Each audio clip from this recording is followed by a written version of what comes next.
मैं भाग्य हूँ। मुझे चमकाने और मुझसे लाभ पाने की हसरत हर किसी की होती है।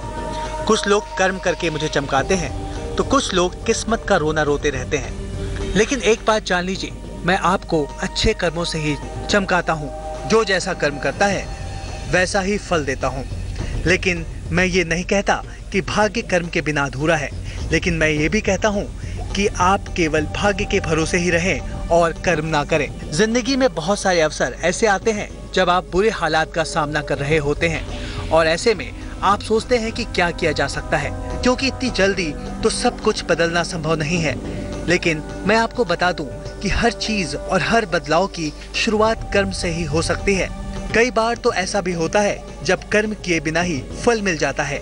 इसे भाग्य का खेल कहते हैं। मैं बस यही कहना चाहता हूँ कि कर्म और भाग्य एक दूसरे के पूरक हैं। मैं इस बात को एक कहानी के माध्यम से आपको समझाऊंगा, लेकिन पहले आप जान लीजिए पहली 4 राशियों का भाग्यफल।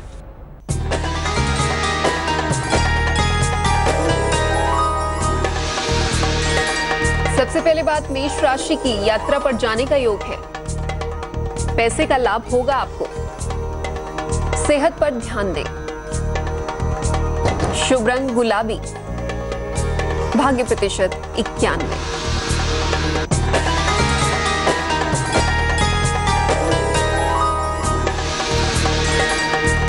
वृषभ राशि, विवाह का योग बनता है आपका। पैसे की हानि से बचाव करें आप। कारोबार में फायदा होगा आपको। शुभ रंग क्रीम।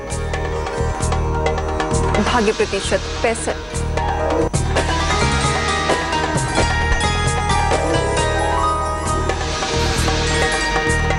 मिथुन राशि, नौकरी में लापरवाही ना करें आप। मान सम्मान में परेशानी होगी। लंबी यात्रा पर जाने का योग है। शुभ रंग धानी।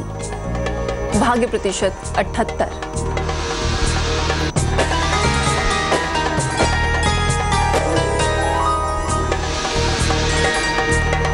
कर्क राशि, लाइफ पार्टनर से तालमेल पर ध्यान दें आप। पैसे की प्राप्ति का योग है। वाहन की प्राप्ति का योग है। शुभ रंग पीला। भाग्य प्रतिशत 77। राशियों से पहले मैं आपको कर्म और भाग्य की अहमियत समझाने के लिए एक कहानी सुनाने जा रहा था। बात बहुत पुरानी है। कर्मदास और भाग्यदास एक संत के आश्रम में विद्या अर्जित करने गए। दोनों में अक्सर बहस होती थी। एक दिन पढ़ाई के दौरान उन दोनों में बहुत ज्यादा तनातनी हो गई। दोनों खुद को अहमियत देना चाहते थे। इस बात पर एक दिन वो दोनों संत के पास गए और बोले, कृपया आप ये बताएं कि कर्म और भाग्य में कौन बड़ा है। संत ने कहा, तुम दोनों कल प्रातः कुछ खाए खाली पेट आना, समाधान मिल जाएगा। दूसरी सुबह कर्मदास और भाग्यदास प्रातःकाल संत के पास पहुँचे। संत ने दोनों को एक अंधेरे तहखाने में रहने को कहा। दोनों को यहाँ रहते रहते जब सारा दिन बीत गया, दोनों को तेज भूख लग रही थी। तो कर्मदास ने कहा कि चलो भूख मिटाने के लिए खाने को कुछ खोजते हैं। इस पर भाग्यदास ने कहा, यदि भाग्य में भूख लिखी है तब ढूंढने से कुछ लाभ नहीं। ऐसा कह वो हाथ पर हाथ धरे बैठा रहा और कर्मदास ने अंधेरी कोठरी में ढूंढना शुरू कर दिया। क्या कर्मदास को अपनी भूख शांत करने के लिए कुछ खाने को मिला?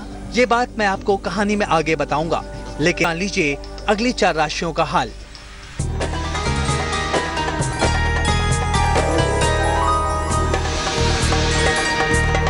सिंह राशि, संतान पक्ष से सफलता मिलेगी आपको। सेहत अच्छी रहेगी। नौकरी में बदलाव होगा। शुभ रंग लाल।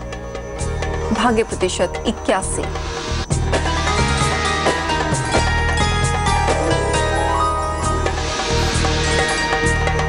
कन्या राशि, पिता की सेहत का ध्यान रखें आप। रुका हुआ काम बनेगा आपका।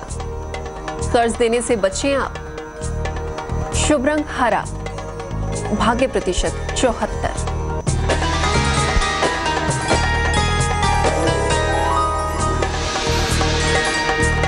तुला राशि, नया कारोबार शुरू होगा आपके लिए। प्रेम के मामले हल होंगे। प्रॉपर्टी खरीद सकते हैं आप। शुभ रंग सफेद। भाग्य प्रतिशत 69।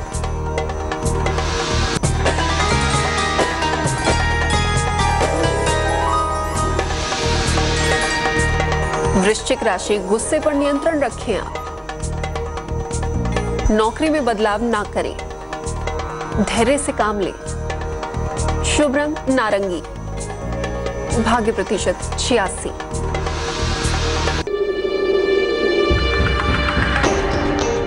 राशिफल से पहले मैं आपको कर्मदास और भाग्यदास की कहानी सुना रहा था। कहानी में अब तक आपने सुना दोनों एक अंधेरे तहखाने में बंद थे और अपनी भूख मिटाने की जुगत लगा रहे थे। कर्मदास अंधेरे तहखाने में इधर उधर कुछ ढूंढ रहा था। बहुत देर बाद कर्मदास को एक मटकी मिली जिसमें स्वादिष्ट भुने हुए चने थे। उसने भाग्यदास से कहा, देखो मैंने कर्म किया तो भूख मिटाने का प्रबंध हो गया। इस पर भाग्यदास बोला, ये तो अपना अपना भाग्य है। जब कर्मदास चने खा रहा था तब उसके मुंह में कई सख्त कंकड़ आ गए जिससे उसके दांत टूटते टूटते बचे। कर्मदास इस बात पर चिढ़ गया। आगे की कहानी मैं आपको सुनाऊंगा, लेकिन पहले जान लीजिए अंतिम 4 राशियों का राशिफल।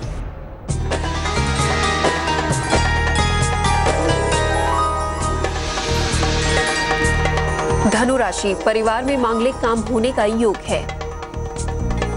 नौकरी पहले से बेहतर होगी। कारोबार में सफलता मिलेगी आपको। शुभ रंग सुनहरा, भाग्य प्रतिशत 50।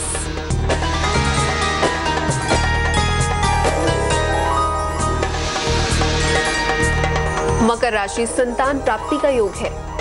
सेहत का ध्यान रखें आप। उपहार और मान सम्मान मिलेगा आपको। शुभ रंग आसमानी, भाग्य प्रतिशत 71।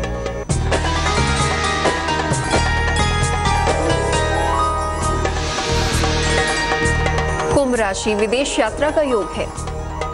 वाहन का सुख मिलेगा आपको। मुकदमों में सफलता मिलेगी।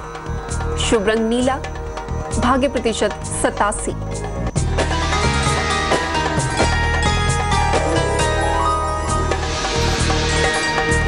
मीन राशि, वैवाहिक जीवन में बाधा आएगी। शिक्षा में सफलता मिलेगी आपको। रुका हुआ पैसा मिलेगा। शुभ रंग बैंगनी, भाग्य प्रतिशत 70। राशियों से पहले मैं आपको कर्मदास और भाग्यदास की कहानी सुना रहा था। कहानी में अब तक आपने सुना कर्मदास को अंधेरे कमरे में चने मिले जिसमें कुछ सख्त कंकड़ भी थे।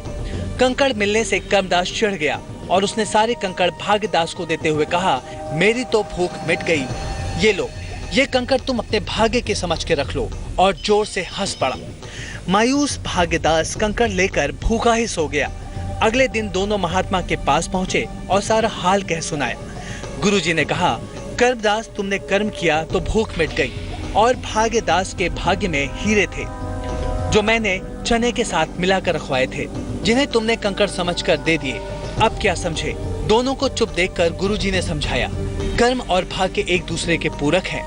हीरों से भूख नहीं मिटती और सिर्फ भूख मिटने से जीवन के शेष काम नहीं होते। कहने का मतलब ये है कि बिना भाग्य के कर्म अधूरा है और बिना कर्म के भाग्य। इसलिए प्रभु का स्मरण करते हुए कर्म करते रहो जिससे फल चमकने की संभावना रहे और क्षमताओं पर भरोसा रखकर किया जाने वाला कोई भी कर्म व्यर्थ नहीं हो सकता और जितना भाग्य में लिखा है उतना कोई छीन नहीं सकता। आज की कहानी में इतना ही। कल मैं फिर आऊंगा किसी और कहानी और सीख के साथ। अलविदा।